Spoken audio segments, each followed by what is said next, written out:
Anica John, welcome to Acquiring Minds. Thank you. Thanks for having me. I'm really excited about this. Anica, you bought a business in the self-publishing space. You just closed June 24th. Today, we're recording on July 2nd. So you are in the very earliest moments of transition. First of all, thank you for taking time out in this moment to do this interview. And in the spirit of drinking from the fire hose, which you no doubt are, let's get going. Start us off with a little background on you first, please, Anica. Absolutely. And you can tell I haven't even decorated my office yet. So this is very, very new. But as for, how I got into this space, it's an interesting story. And it really starts with my family background. My family are immigrants from India. They are small business owners. My parents have a larger CPA firm, but all through growing up, they had invested in and bought and operated themselves different types of businesses. So hotels, I worked, coordinating the maids and as a cashier.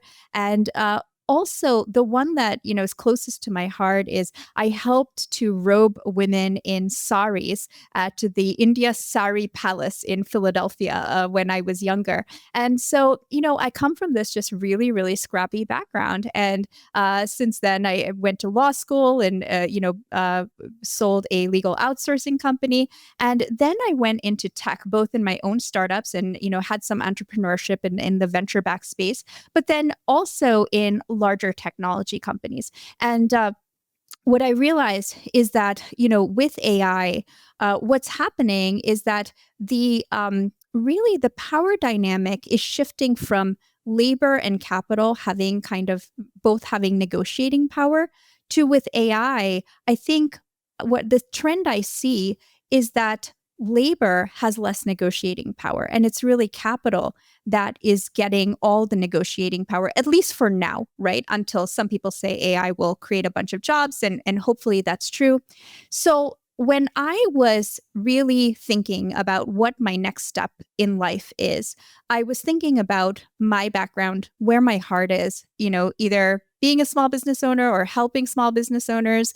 And then I was thinking about the shift towards, from labor having some negotiating power to really capital having most of the negotiating power, and how difficult it is, especially in the tech industry right now. And so I kind of, really, really tied all those threads together by this small business purchase.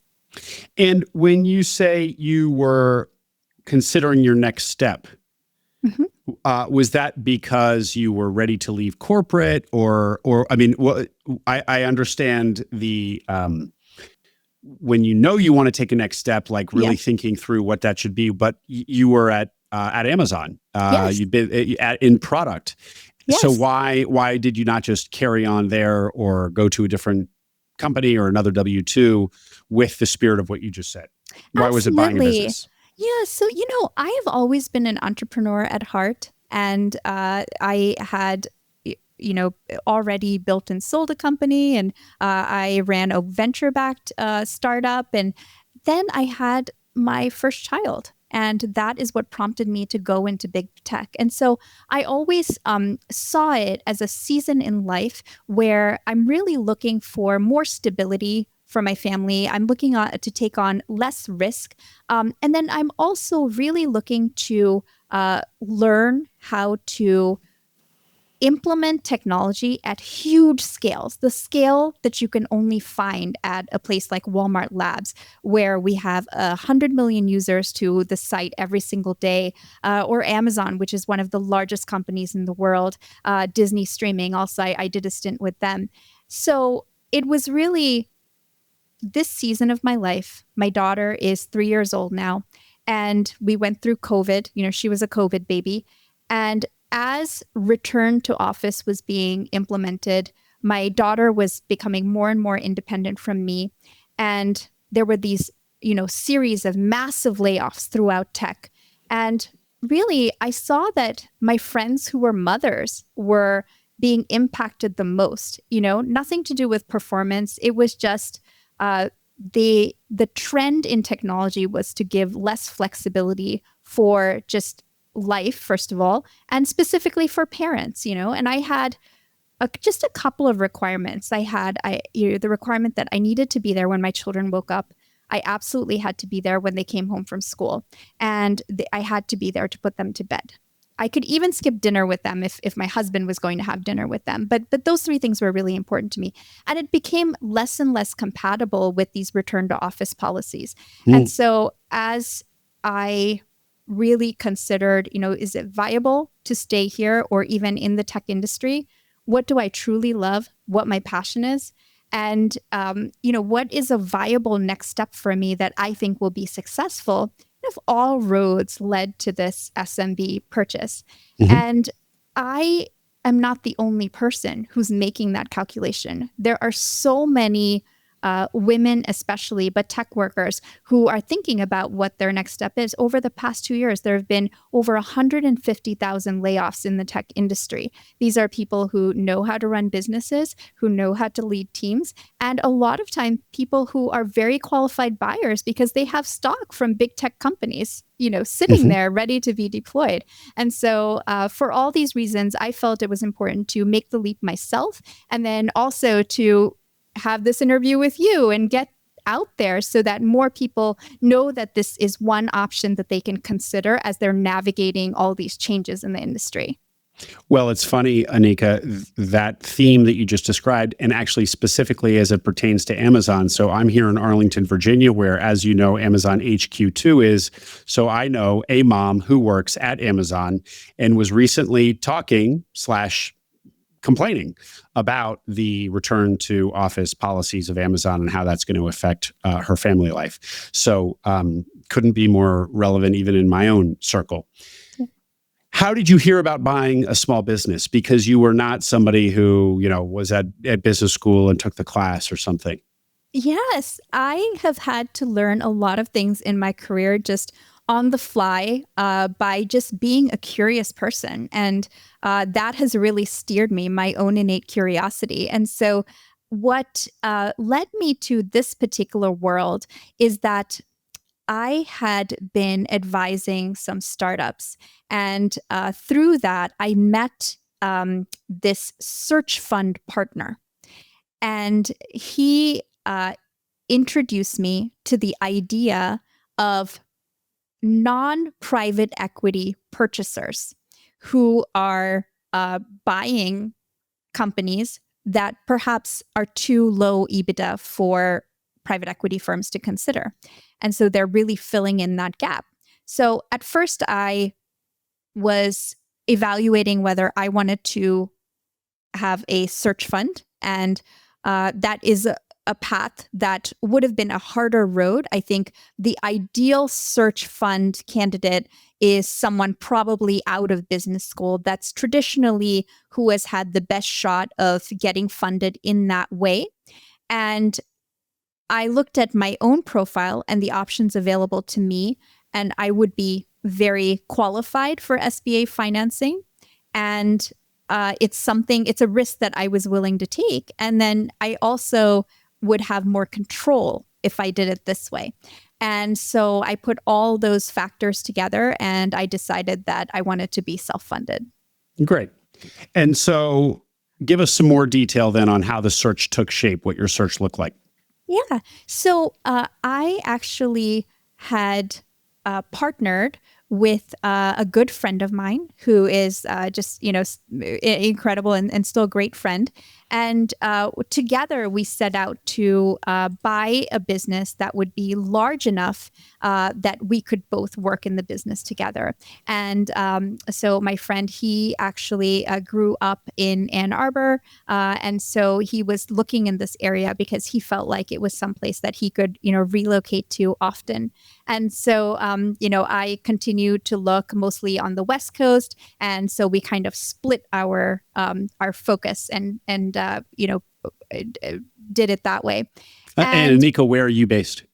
I am based in Palo Alto, California. Okay. At the moment, I am in Tecumseh, where the company is. Where the business is, right? Yes. Okay. So that's how I started out. We ended up signing up on this platform called Rejig, which is a platform that sources off-market deals. And so that's how we got introduced to the company. It was in our original area. And as we progressed, my partner decided, you know what, he wants to actually focus on products. So he's now running a very successful product consultancy. But I still was very interested in this business. I had run AI projects for spoken word at Amazon. And so part of that was audiobooks. It was mainly podcasts, but some audiobooks. And so I really got a view of the creator economy, and I really view self-publishing, which is what DiggyPOD caters to. It's a print-on-demand shop for self-published authors. I really viewed it as a chance to serve the same type of person, a creator who has thoughts and wants to get those thoughts out into the world, whether in a podcast or book form. And so for me, it was a good continuity of that career. And that's why I settled on this business. That's great. And just tell us a little bit more about Rejig. I don't think I had heard of it before you and I connected, although when I went to the website, it looked vaguely familiar. Is it it's kind of a biz buy sell, but for off market businesses, and probably a younger marketplace, I'm assuming. Nothing is as old as biz buy sell. So just tell us more about it. I'm just looking at the site here. Yeah, so I don't know a ton about the site itself, but I can tell you that they are very good people. I had a very good experience on the site. This was the only business I really looked at on it because it met my criteria for the size of the business that I wanted to acquire. And I had my interactions with the seller, but Rejig was in touch. They were a good source of advice and just very supportive throughout the process. So I give them a lot of credit. They earned their fee. Great. Okay, great. And what is the fee structure? A percentage of enterprise of sale value? So it is 2.5% if you're not subscribed. I believe that it's 1.5% if you are subscribed. And then there's some other details that I'm not remembering right now. Okay, Anica. So tell us more then about DiggyPOD. You've kind of given us the headline, but say again what it does in more detail, and then we'll get into kind of the numbers and the more bullet points. Yeah, absolutely. So at the current moment, it's a print-on-demand shop, right? So self-published authors come to our site. They're looking for print books. So we might get the professional author who is, looking to keep all their revenue. We don't take any of the revenue. They prepay for printing, and then we ship it out to wherever they want, whether it's Amazon or their own.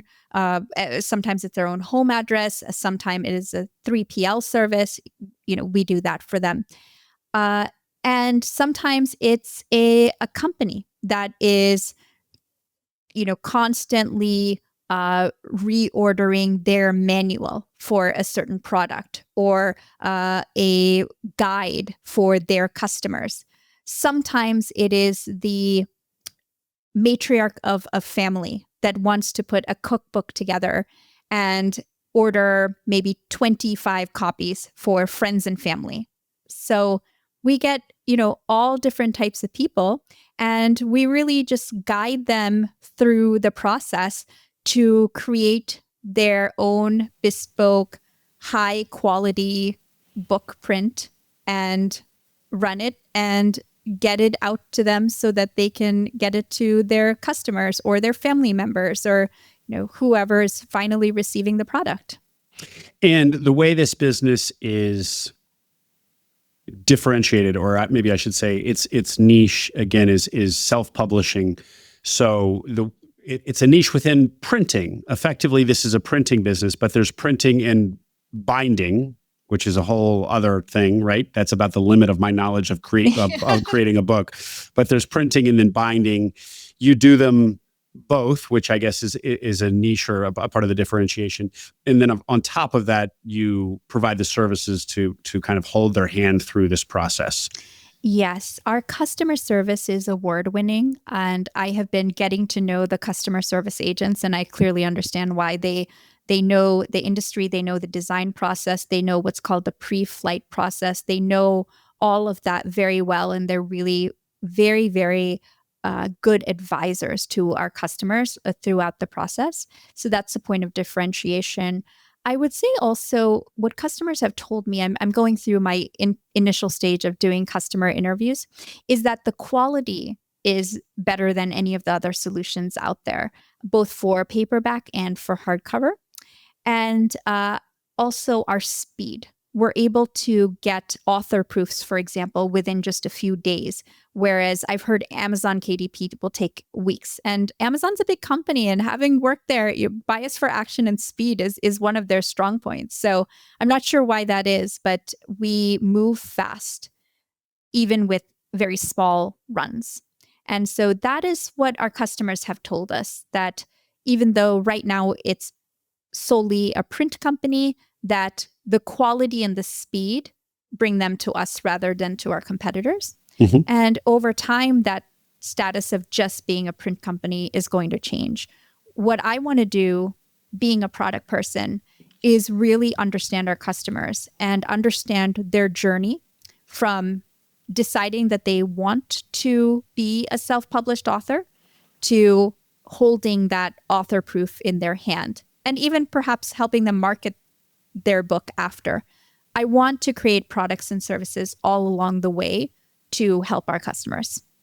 And to the customer again, and maybe the broader market, you described, I guess the top customer would be somebody who wants to put out their own work of fiction. But then you also gave examples of companies who might want to publish some sort of guide or manual, matriarch and the cookbook and so on. Can you segment that for us? Is this 80-20, 80% are people who want to put out their own book of fiction, or is it pretty diversified across those different use cases or customer segments? It's pretty diversified. One of our top examples is actually not a novel. It is a adult coloring book. You're kidding. And those are trending.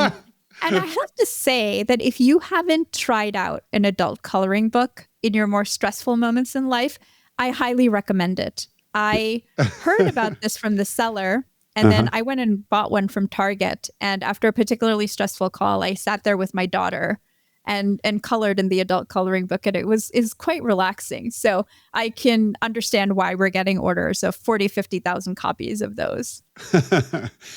So those folks would be entrepreneurs. They're people who are probably going to, you might argue that any sort of author who wants somebody to buy their book is an entrepreneur, but with a coloring book, it's much more so going to be kind of business oriented people who are looking to sell these, I assume. Absolutely. And these people they're entrepreneurs. We have small publishing houses where it started out with one author publishing their book, and they realized that, oh, I know the process now and I can help other authors. And so they have these tiny micro publishing houses with perhaps 5 to 10 authors, and they use us for all their printing, and then they manage the rest of the process. So it's very, very diverse, actually. No customer is over 5% of our revenue, and no type of customer, like no customer segment, is over 15%. Oh, wow. So we really serve a wide variety of these types of customers. Well, that's encouraging, because I would have guessed as a total outsider that one of the weaknesses, if you will, for the business would be that it was capitalizing on a trend of, some type of customer writing some type of book, fiction, and that was sort of a trend you were riding. And of course, there's nothing wrong with tailwinds and riding those tailwinds, but it might feel a little bit less enduring than having a very diversified set of type of customer. It is so diversified. We have people who sell planners, who make bespoke journals. We have professionals who have maybe their, course, and then their book, and then their private coaching. We have pastors who want to write about their theological perspective. And then when new congregants come to their churches, their ushers have physical copies of their book that they can give. It's endless. It's really endless, the interesting orders we get. But do connect this, Anica, to there is something of a trend around people self-publishing books, right? And you had mentioned Amazon, I guess KDP. I don't know that world either, so indulge me. I'll give you a quick stat to help you understand the growth. Over the last 5 years, the industry has grown 264%. And in 2023, there were 2.3 million self-published titles in the United States alone. Wow. And I think that it's because I'm not a veteran of the publishing industry, but this was my research that I did, as I was doing commercial due diligence on this company. Publishing contracts are getting harder and harder to get. It's getting harder to land an agent, and AI is again disrupting the publishing industry. And when you do get a contract, they do a lot for you, but they also take a large cut. And self-publishing offers authors the ability to keep all their profits and also maintain control. It's completely up to them what they want to say, the way they want to format it, and the way they want to brand it, the way they want to market it to their audience. And authors know their audience best. And so they're okay with that small investment up front to really develop that themselves. Yeah. That said, a lot of what you just said might have also been true 10 and 20 and 30 years ago, that getting a contract was always very difficult, although maybe it's even more difficult today. I think it's harder now. But I also think that things like Amazon, KDP, or maybe I'm using the wrong, but whatever Amazon's products are in the self-publishing world, have kind of democratized it and exposed people to this possibility, even if they don't end up using Amazon for their provider. So say more about that, right? There's a tech component to this, in other words. The tech has kind of put this on the radar of many people who otherwise maybe never even would have considered it. Yes, it's true. I think that Amazon KDP most likely played a very important role in that explosive growth. However, Amazon does have its limitations. They always take a cut of the profit. So that's probably the number one reason why people use other services like DiggyPOD. And they're not the best at bespoke solutions. For example, all our journals and anything spiral bound is something that they just don't do. If you want a certain quality of gloss or color on a hardback, that's not something that they do.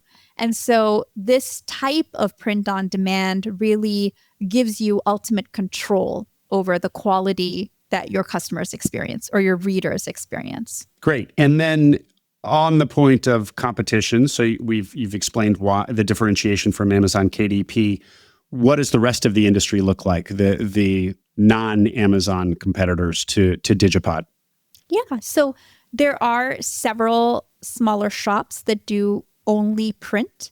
And then there are these shops that help to market your book in its entirety. I should say produce and market your book in all its forms, meaning ebooks and audiobooks.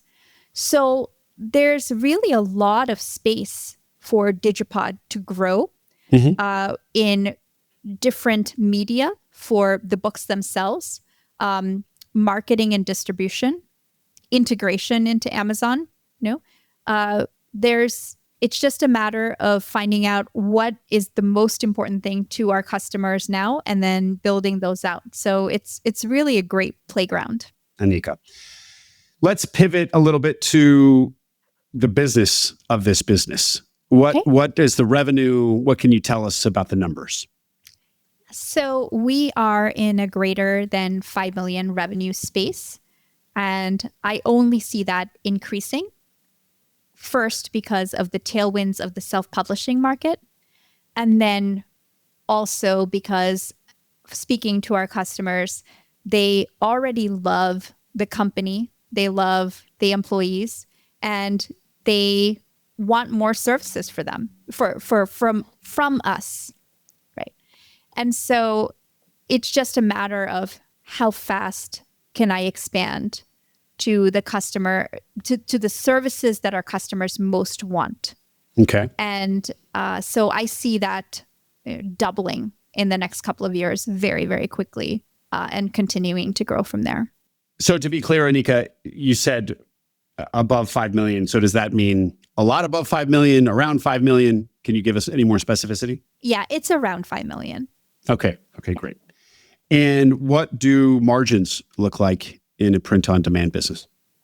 So on the COGS, we have about a 45% margin, which is really good for, I've looked at a bunch of these businesses.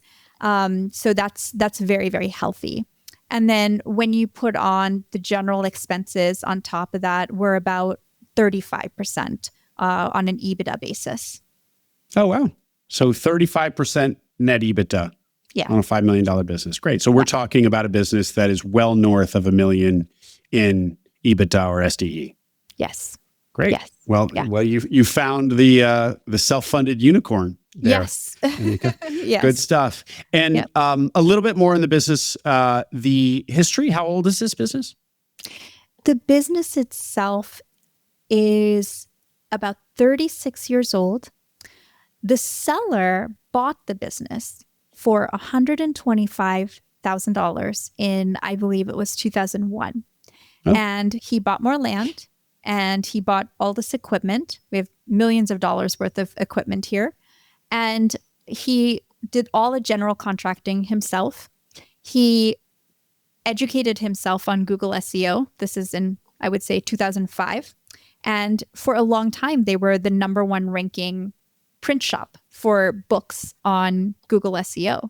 Wow. And he taught himself well. He did. He's very smart, and he's also very aware of needing to sell the business to take it to the next level. And so it just worked out really well, right? So he did a really great job. But when I got into the business, I started meeting the employees, and they are a great team and they work really well together. And they all are hungry for growth. And so I had someone say, I want to take over this function. I see it and I really want to take over. And so how can I do that? And so I'm working with them. We're developing a training program.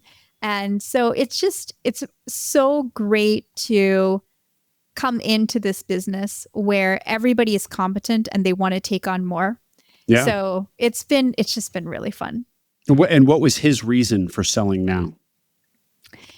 He has 2 other businesses, and I think, and they happen to be super fun. They happen to be golf courses. Oh. And I get the impression that he could have been a golf pro if he wanted. I mean, he's obsessed with golf and he's won some competitions. And, he tells me about them every once in a while in between our meetings. And so I think that that's where his passion is. And it was just time. He also has a 6-month-old grandson. So I think that a great life, as he sees it, would be playing with his grandson and attending to his golf courses and playing as much golf as possible. Mm-hmm. That's lovely. Yes. And the employees, how many are they? So there are about 15 that will be left after this transition period. Now, are they all there it's pronounced Tecumseh? Mm-hmm. Tecumseh. 11 of them are in production here on site, and then the rest are remote. Okay. So there are 11 people there, and then the rest are remote. And you are there now. How did you think about that question? You're not moving there forever. Walk us through how you wrapped your head around that, and then kind of what the plan is to be running a business that's in Michigan while you're in California. Yeah. So like I said, the person who found this was my good friend, and he was planning to come out to Ann Arbor all the time because he grew up here. I have a very different situation. I'm married to a professor at Stanford. We live in faculty housing. If you know anything about tenure, we're never leaving. So you can find me there when I'm 80 years old, right? We're never moving anywhere. So I really had to figure out how to bridge that gap. And as I learned more about the business, I realized that the production is just so smoothly run. There's a GM. There's 2 supervisors under him. They've been in the printing industry from anywhere from 20 to 40 years, depending on who you're talking to. And then the seller is maintaining 10%, and he lives just down the street. And so I got a very good sense that these people are experts and they have it under control. And they are also they index very highly on ownership. They really take a lot of ownership and pride on the quality of books that go out. That was very clear from my early conversations. So that made me comfortable that I don't have to be an expert in that. I don't have to be here all the time for that. Where I need to really dig in deep is building out products and services and marketing. That's where my expertise lie. And that's where I'm going to spend my time and grow the team. Now, I do have a production stand-up every day. So I'm very plugged in to what's going on. 9 a.m. every day for 15 minutes. We all, get together, talk about what happened in the last 24 hours. What are you looking forward to for the next 24 hours? And what are your blockers? And that will continue when I'm remote. And then when I'm in Palo Alto, I will come back for 1 week every month to make sure that they have what they need from me and to have them feel like I'm here for them. I'm present in the business and I care very much about that part of the business. But I also rely on these very, very competent team that's already here. Yeah. You seem very confident in this picture. Was there any doubt about it? Did you? Okay. Absolutely. Okay. I mean, for me, not having any experience in print, there's $1 million color printing machine and it fritzed this morning and I had no idea how to fix it. And I knew going into this, I would have no idea how to fix it. So my assessment was very much on the people. And I had conversations with the GM. I had conversations with the seller about this. And that was really the greatest leap that I had to make in this business purchase is the nature of the business and my expertise for such a huge area of the business, which is the print production. Every other area of the business, I am either already very competent or I can get those expertise. I doubt no matter how much time I spend there, I can really be as good as these people, right? And so that took a lot of trust. And so I had to really, get comfortable with that myself. And a big part of it is that the seller is staying on 10%. And he's here every day. He's actually still using these offices to run his golf courses. So he's here. It's still partially his company, and that is his area of expertise. So that made me quite comfortable with buying it. And you were able to meet this GM before you closed, after LOI, before close. Yes. We closed on the LOI in the middle of December, and I met the GM in March, and I met the marketer.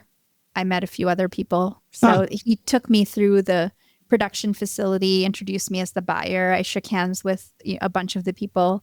So yeah, that's unusual. So why was he so comfortable introducing you to his employees, introducing you as the buyer, no less, when that is actually quite a rarity? Why do you think that he was comfortable doing that? I think it's because I was very serious and very methodical. I think he saw how much work I put into, getting to that point.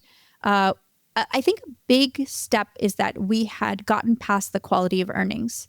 So when that came in, within 1% variance, which is really good. He ran a tight shop with very clean books. I think that gave us both confidence that, wow, this is going to go through. And as we'll hear, it actually almost didn't. So the risk that he was taking by introducing you around almost bit him. Happily, it did not. You just said, or a minute ago, you said something to the effect of, the print production is not something I really think I can learn or come close to learning well enough to be as effective as the existing team.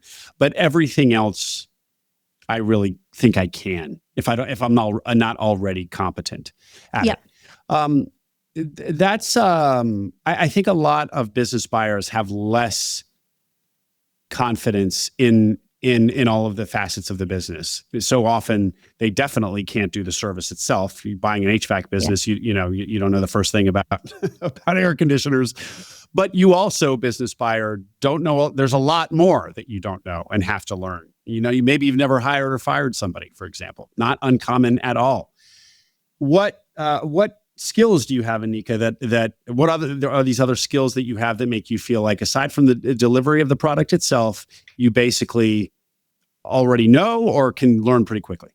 Yeah, absolutely. So on the team leading, I started out of law school. I worked for a law firm for, I believe it was a year and a half. And then I built my own company and that one was acquired. And so I have, from very, very early in my career, been leading teams and been hiring the right people and, laying off or firing people that are not a good fit. So I was very confident of leading the team and, being able to run the day to day. That was fine. The specific areas of the company that are very important are the marketing. I've been in customer discovery for over 10 years now, so I felt like I had a good handle on that.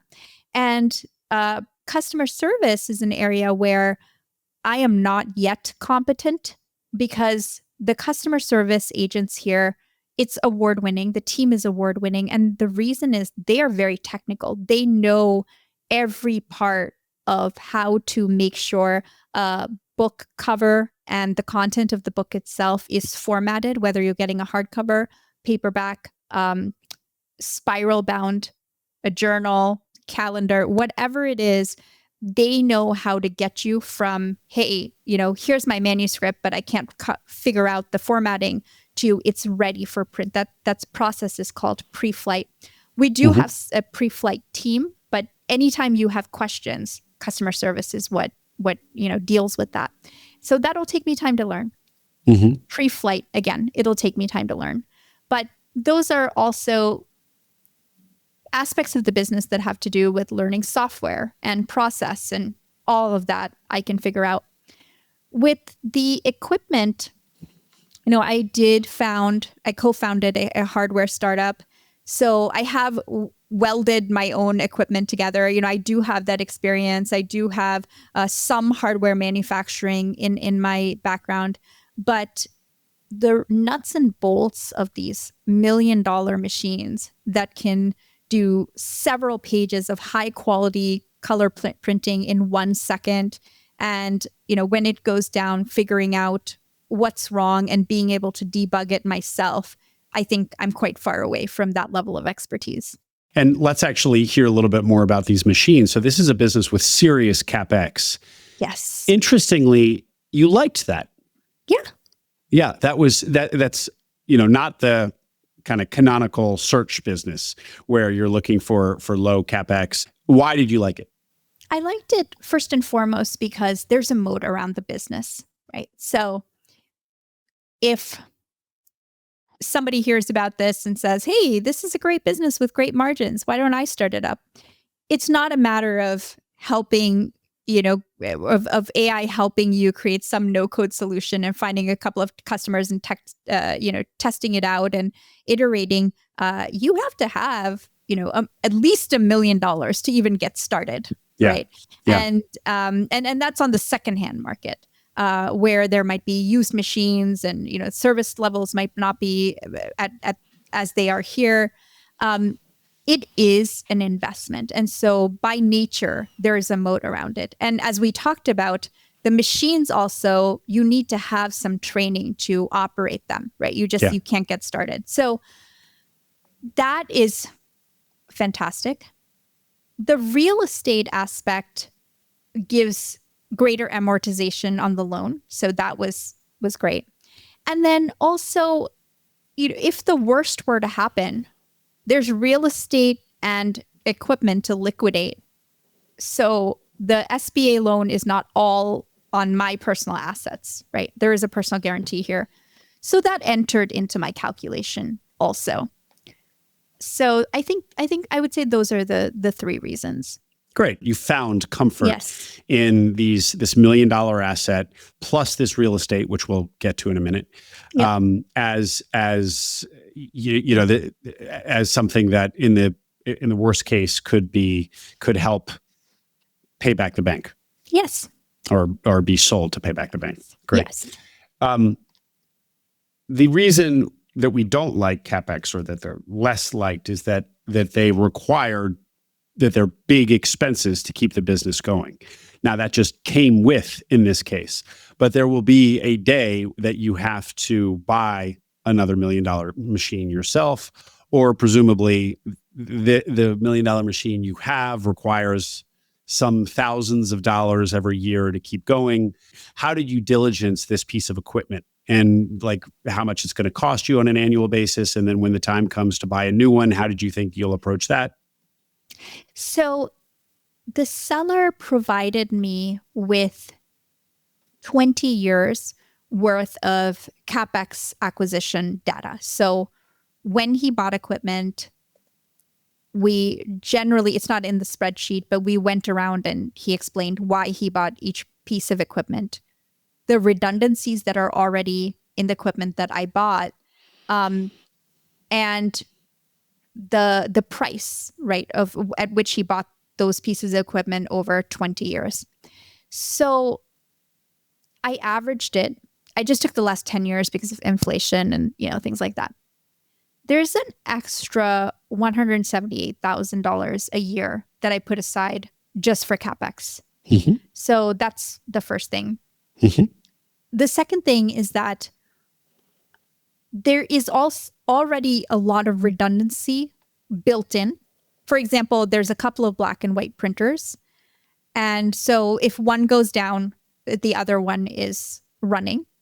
And we'll continue to opportunistically, with this money set aside, buy when we see, one of those great color printers I was telling you about, when we see one on the market that's reasonable and that will be an adequate backup solution, then we'll buy one more of those. And that also is another reason, the seller is here. He can advise on, what's a good deal, what's not, what brands are going to really stand the test of time. And so given, I would say really like the data that I had and preparing for it, and then the fact that the seller's expertise are remaining with the company until I can get a handle on that, and perhaps in the future I can buy him out. I think those are the things that made me comfortable with this arrangement.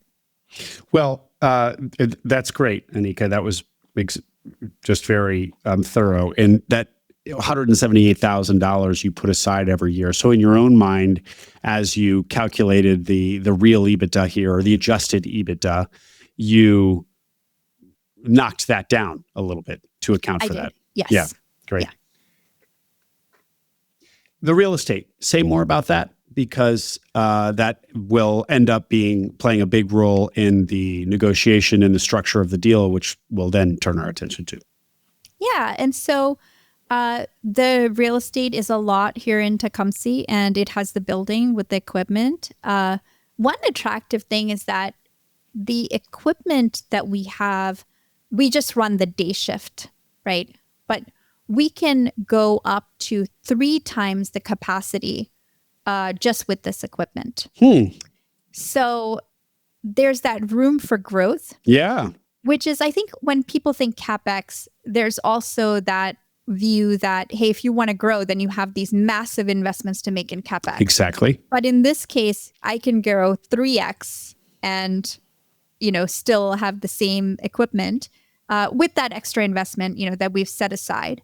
And then we can maybe buy another print shop or expand and buy more land and equipment here.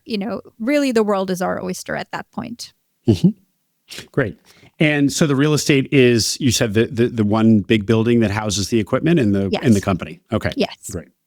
All right. So let's now hear about how you structured this deal, because it's got real estate, it's got all this equipment, and as we're going to hear, the Q of E came back with not good news. So it gets sticky. Where did the initial deal begin? What did that look like?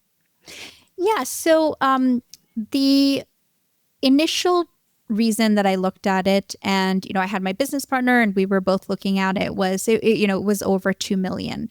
And when the Q of E came I'm sorry, what was over $2 million? The EBITDA. It was over $2 million. The EBITDA was over $2 million. Okay. And so it had gone down slightly, and to the point where we understood that, two people can't acquire this company. It's only one person, right? And so that's the point at which I had to decide, do I still want to buy this company? And do I want to, do I want to take this on myself? So that was really a thought process for me. And so we really, looked at the marketing, and I realized that a lot of the underpinnings of marketing are not there. So for me, it was, I can renegotiate down to reflect that, we don't have the marketing processes and systems and the market presence we want, but it's also an opportunity, right? Because I can really take the company and grow it from there. And so with the lowered EBITDA, basically we had to renegotiate. I think that's what you were referring to, right? We had to renegotiate. I brought it up, and basically, I think in the seller's mind, he was all set with the original number we had settled on, and he had introduced me as the buyer. We had really done a lot of work together, a lot of data transfer, a lot of me understanding the business. And then in that process of really understanding the business, I also understood that there was a lot of this marketing that was missing. And so as I started those renegotiation conversations, we really crashed. And he said, no, I can't do this. The deal's off. I think I can get a better deal elsewhere. Maybe I'll look at, private equity companies. And so we were off for a while, completely off, terminated our purchase agreement. And we just, I looked at other businesses, and that went on for a couple of weeks. And then it was an interesting turn of events. In the process of trying to close this deal, I had given the bank the seller's information. And so I got a call from my loan officer at the bank who said, hey, you know what? I had contacted the seller a couple of weeks ago for something else, and he called me back and he asked me, do you know if, do you know that the deal is dead, and do you know why? And they started talking, and it turned out that, he actually was okay with a seller note. And so we added a pretty large seller note, and we brought the enterprise value down a little bit. We brought my percentage up. My percentage that I was going to purchase was 81% to 90%. So basically, I got more for my money. Anica, it was previously going to be that he rolled 19% equity, and now he's going to roll 10% equity. Exactly. But you're basically paying the same thing. So I'm buying more of the company, right? For the same, or for actually a little bit less. Yes, for a little bit less, but his cash at close remains similar, right? Mm-hmm. And so, you and I were talking about this earlier, and I said, it's so complicated because there were so many iterations, and, it went from different percentage of the business. And then we valued the real estate at a certain value, and then we rejiggered it, and we optimized for amortization, and then his taxes and my taxes. And at the end of the day, what I had to really think about was my monthly payments are going to be a certain amount for a $7.6 million loan, 5 million SBA, and then 2.6 in pari passu. So, as we had discussed before, the multiple can change depending on how you value the real estate, and then the percentage changes, and it gets really, really confusing. Now, multiples can be very important, and I'll tell you when they're important. They're important if you have investors, because investors have a very, very clear picture of, I want to go in at this multiple. I want the operator to grow the business. I want them to sell at this multiple, and then I get this IRR, right? Exactly. So that's extremely important. And then if you're going to sell, right? If you're not a long-term hold, if you're going to sell, then it's also very, very important, because you want to buy low and sell high, and you want to do that within the time frame that you prescribed, and that's your goal. For me, I was looking at this as a long-term hold. I see this as the first acquisition in a portfolio of businesses, hopefully in the creator economy, that I will buy and grow, and then maybe even someday give to my children, right? I'm really looking at these as long-term investments in the companies themselves, in the teams that support the companies, in the customers. That makes me happy. That gives me a lot of fulfillment. And so for me, the multiple was less important. It was the monthly payment on this huge loan that carries a personal guarantee. Am I okay with that? Am I comfortably going to be able to make that and have funds to reinvest and grow this company? And the answer was a resounding yes. Mm-hmm. For the seller, he was really stuck on a multiple, which at least I could not provide given the state of the business. However, cash at close was important to him. So when we were able to get close to a cash at close number that he was okay with, then he got comfortable with a larger seller's note, lower enterprise value, etc. So that's really my takeaway to people who are, considering this is, don't focus on one metric. Look at your situation and look at your stakeholders. If you have investors, then it's one set of metrics that really matters. But, we got it to a point where I no longer needed to have investors. So it was really what's best for me, and where can I be comfortable that I can make this a successful company long term. Yeah. That was great, Anica. That was it's a holistic way to look at it. Not only your own long-term view, but also, of course, considering really what the seller wants, and teasing out what the seller is optimizing for is part of the art of negotiation, and something that first-time buyers often overlook. They think it's all about the multiple or all about the purchase price, which probably podcasts like this plant in their heads. We and I can certainly over-index on that or overemphasize that.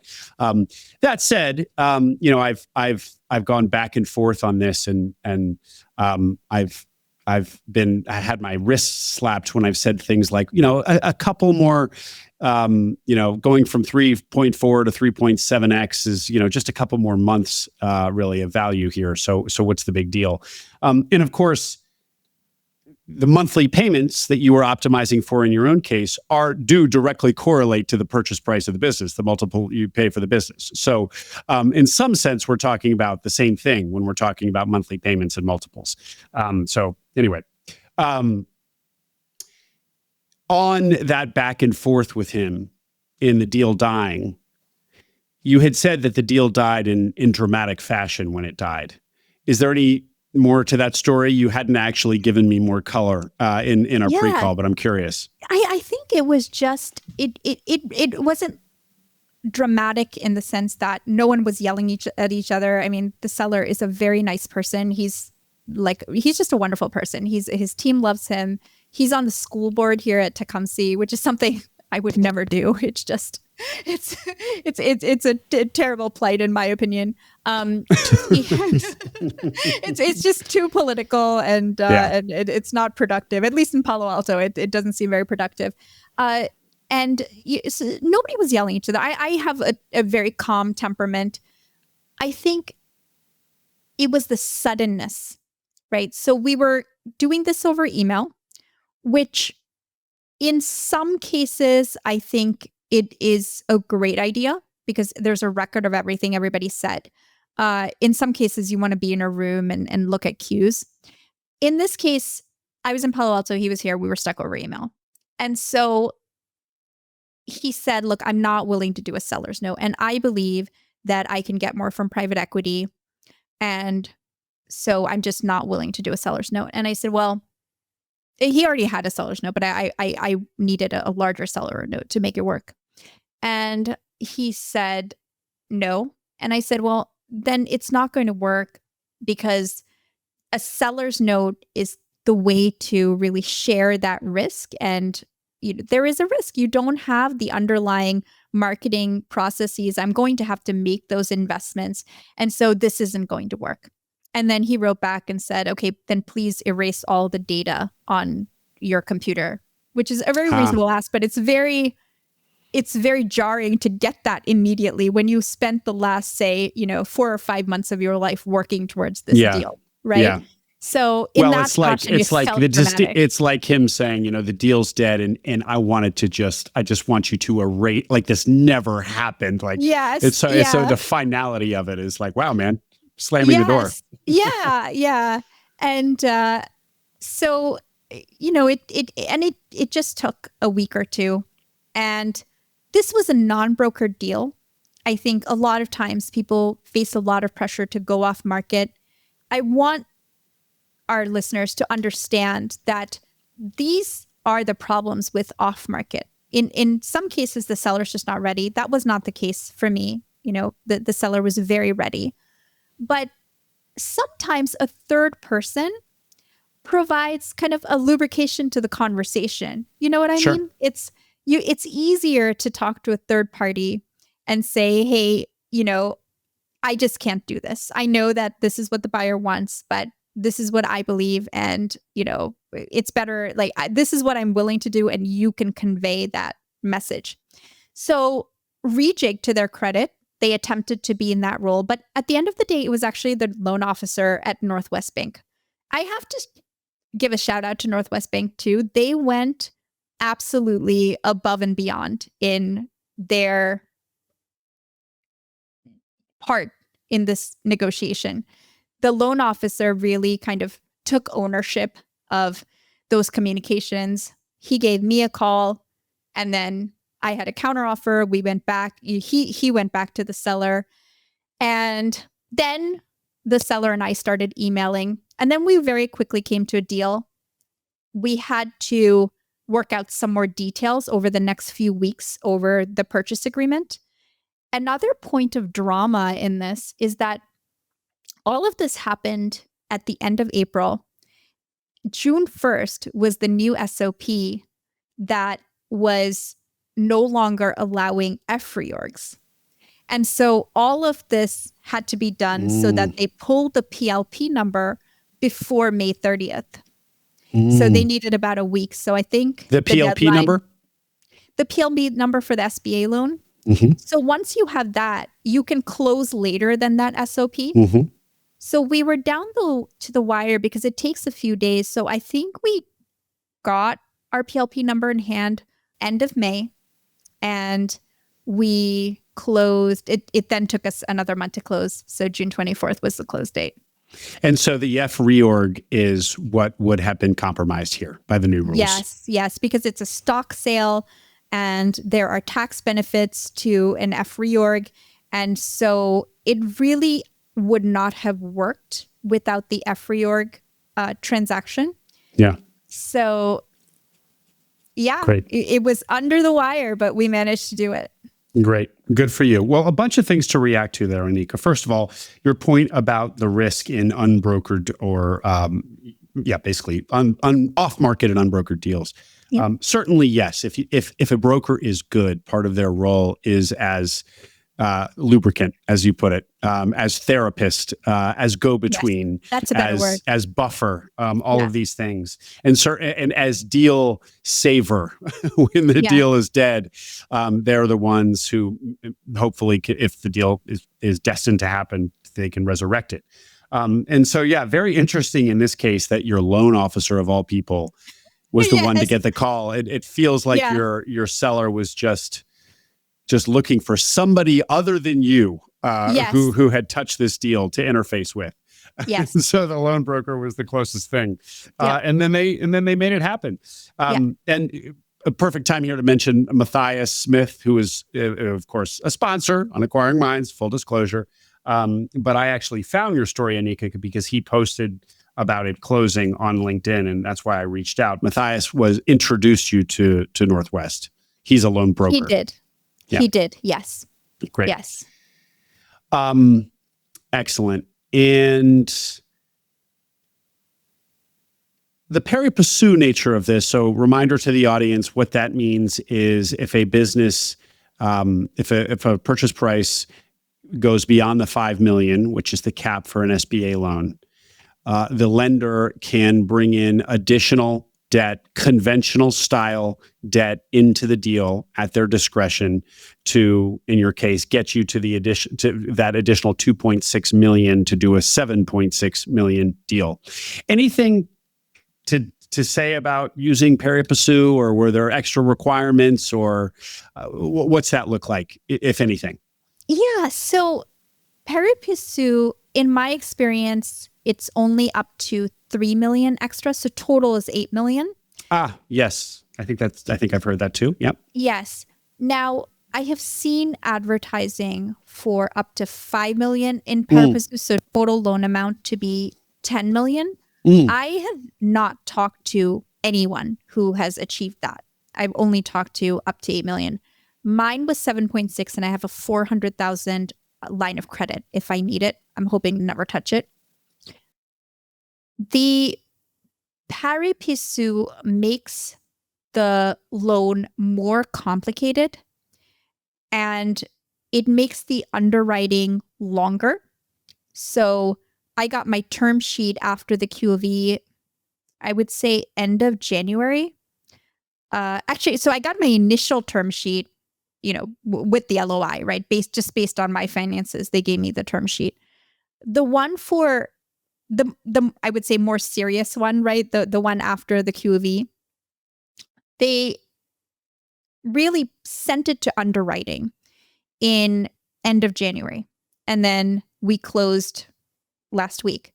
Now, part of that was, the deal was off and then it was on. But a big part of it was really them underwriting that extra conventional loan. And the other thing to mention there is that usually the amortization is a straight formula on the part of the purchase price that is the real estate.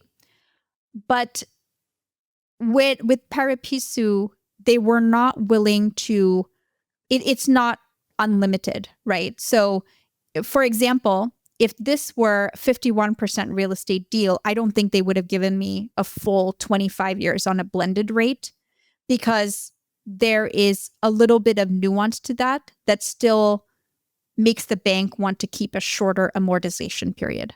So if you take my precise numbers and put them in an SBA calculator for the amortization, mine will come out a little bit shorter due to the pari passu. Okay. Yeah. I think I followed that. But to tie this in to the real estate, reminder to the audience that if the real estate is over 50% of the full purchase price of the business, you can spread the amortization over 25 years as opposed to the typical 10. If it's something less than 50%, you can blend it so it still stretches the amortization more than 10 years, but not all the way to 25. And what you're saying is that might have, if it landed at a 17-year loan with the pari passu, it actually would have then compressed it back to 15 years, something like that? Yeah, it's Yeah. no longer the straight formula that applies. Okay. With the pari passu loan, they tend to go a little bit shorter just because the loan amounts are so big that they want to do shorter amortization. Okay, Anica, we're getting toward the end. I need to bring in one plot point that I have let us drift away from, but it is important. Just going back to the Q of E, when the Q of E came back, it was not just that revenue was less than he thought, which is not uncommon at all. It was actually that revenue was declining, or maybe it had already been declining and you knew that, but it was showing even further decline. So you were buying a business with not just a year off, but a trend of decline. Maybe I'm overstating it. How did you think about that? And why did you get comfortable that you could turn it around? We understand that you renegotiated and that you structured around that, but more deeply in terms of, getting involved with this business at all, how did you get comfortable with it? Yeah, so I knew that it was going to be a little bit lower. The seller was very open with us and he said, I'm giving you the 2023 numbers, but I know because of my experience and I'm in the business, so I know that it's going to be a little bit lower. So just, be prepared for the fact that it'll be a little bit lower. So I knew that it was lower than what the number that he had stated as his forecast. That caused me to really do a deep dive, right? And so when I did this deep dive, I realized that a lot of the marketing that we take for granted now as table stakes, especially coming from the tech industry for customer discovery for these direct to consumer and direct to consumer adjacent marketing strategies, a lot of the tools, the dashboards, the tech stack were not in place. You cannot. I'll give you an example of that. So normally I would look to see a Google Analytics dashboard with all the orders and where everything came from, the split between desktop and mobile, and be able to just really easily do a deep dive into the data of the business. When I started this inquiry, everything had to be a SQL query from the dev in the business. And so, that's just one example. None of the other processes were there. So my thought on it was, okay, I am not buying a machine that will continue to do its thing, continue to grow, and then I can build products and services over it. For that kind of business, I negotiated one price. But this revenue decline, it wasn't terribly steep. To me, what it represented was more important. I have to fix this machine. I have to turn this around. I have to update it. And then I can build those products and services. And so that's why I renegotiated the final deal. But on the more optimistic side, you felt that you could, because that trend line might have scared off any number of buyers from the deal at all. Absolutely. I really went and took the time to match my skills, not just to do things myself, but my skills in hiring the right people to this problem. And to the seller's credit, he gave me a lot of access. So I was talking to the marketer. I had weekly meetings. I was talking to the dev. I had access to the Google Analytics dashboard. So I really got to know the business. And not all sellers give that kind of access. But because of that, when I was able to start on day one, I already had a plan. These are the contractors I would hire. These are the pieces of software that I'm going to integrate with. And now I'm executing on that plan. Usually when people come in, they take 60 to 90 days to get to know the business. And on the marketing side, I didn't have to do that. For the rest of the business, that's what I'm doing. Great, Anica. Let's one more just question in the weeds, and then we'll kind of zoom out to close us out. Sure. On this point of the levers that you're pulling to kind of arrest the decline and stabilize the business, and then further layering in more tech, bringing AI to bear. You mentioned that at the top. Talk to us a little bit about the near term plans here, not the big picture, moving into adjacent services and the kind of medium and longer term, but the immediate tech upgrade that you're going to do for this business, and specifically with AI, because of course you come from AI at Amazon, and layering in AI to small businesses is going to be more and more a lever that we hear everybody pull. So let's learn from you. Yeah, absolutely. I think that the first thing before we talk about AI is really the team.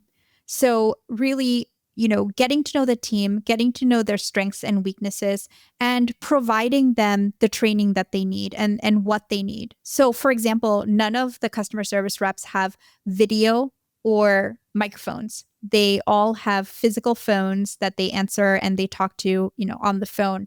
And we need to communicate. So I put everybody on Google Workplace and I have them installing cameras and microphones so we can talk to each other.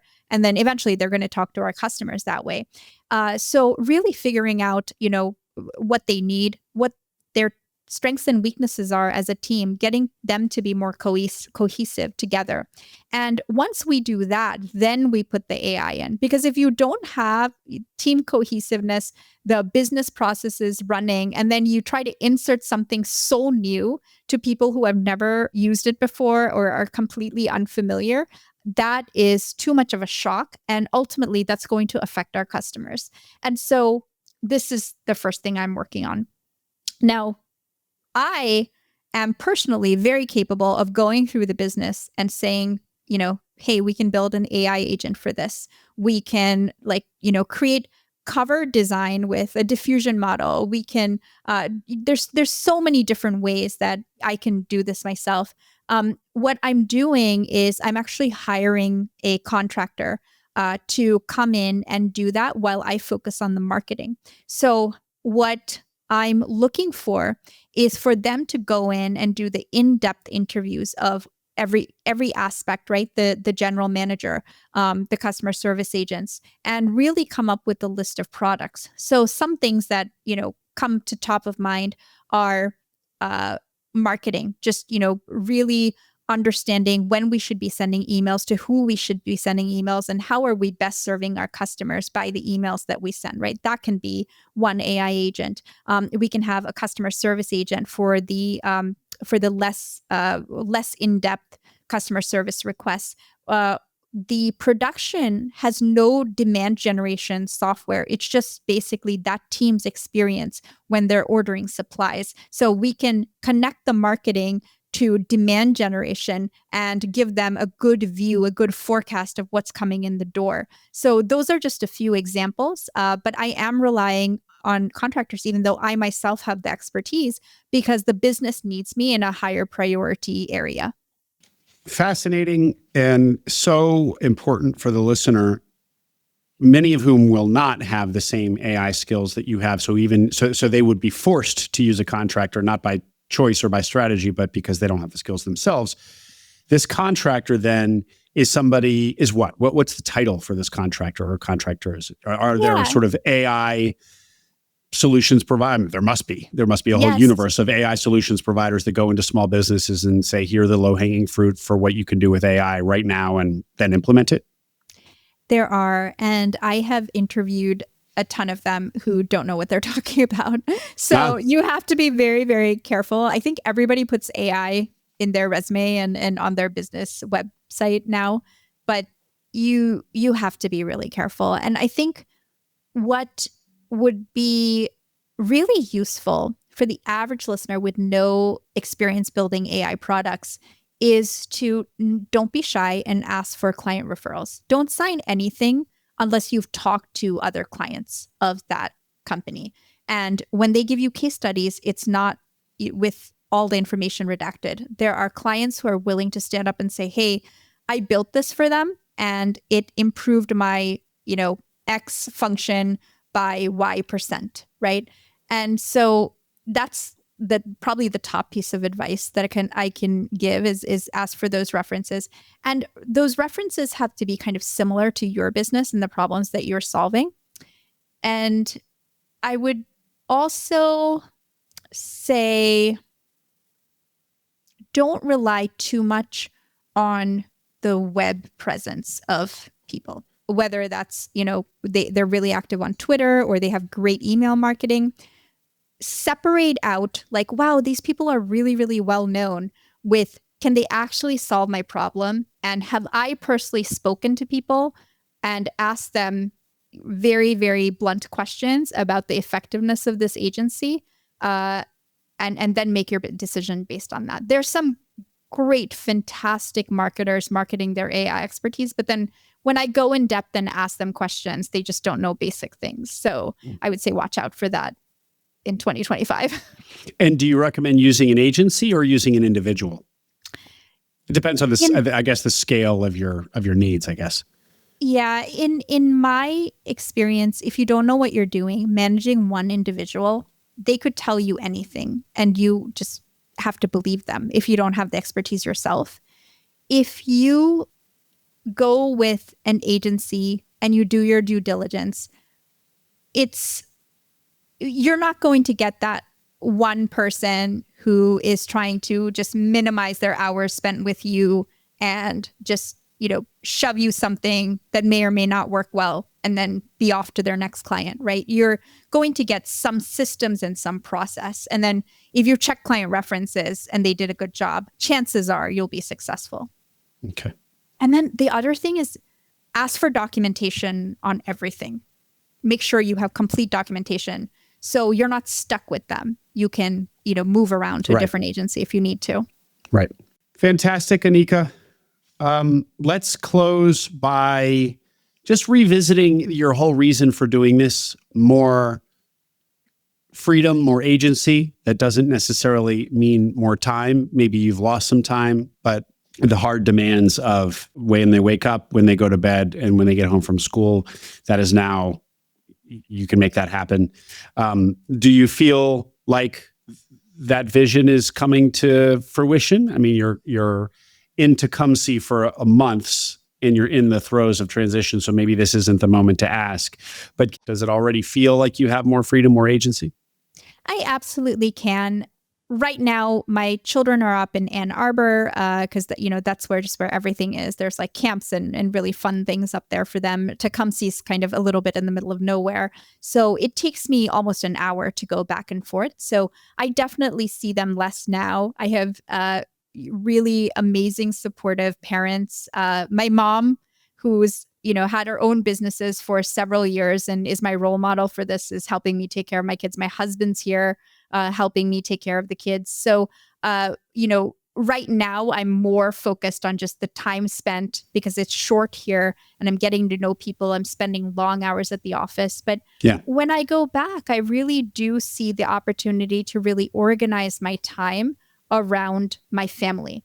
And that is probably the driving force for all this. And there have been, as I mentioned before in the intro, over 150,000 people laid off in the tech industry, and it's disproportionately affected women and also moms.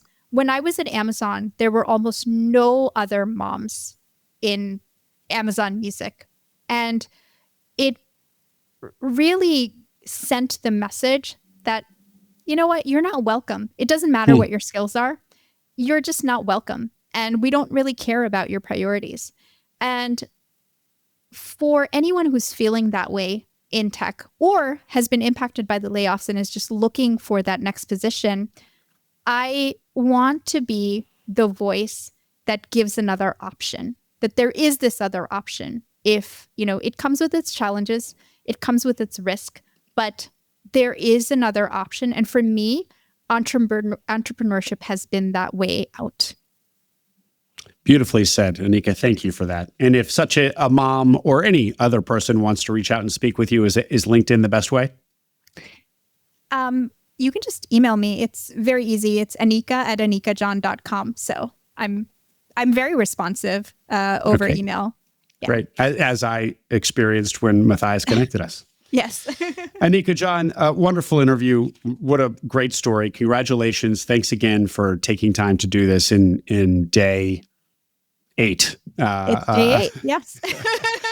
Really appreciate it. Very meaty, very transparent. So thank you so much for coming on Acquiring Minds. Absolutely. Thank you for having me. It's been a wonderful experience. Hope you enjoyed that interview. Don't forget to subscribe to the Acquiring Minds newsletter. We send an email for every episode with an introduction to the interview, a link to the video version on YouTube, and soon, key takeaways, numbers, and more essentials from the interview for those of you who don't have time to listen or watch it. Subscribe at acquiringminds.co. You'll also find all our webinars there on the website, both those we have coming up and recordings of past webinars. At this point, there are over 30 webinar recordings, a wealth of information on all the technical nitty-gritty of buying a business. acquiringminds.co.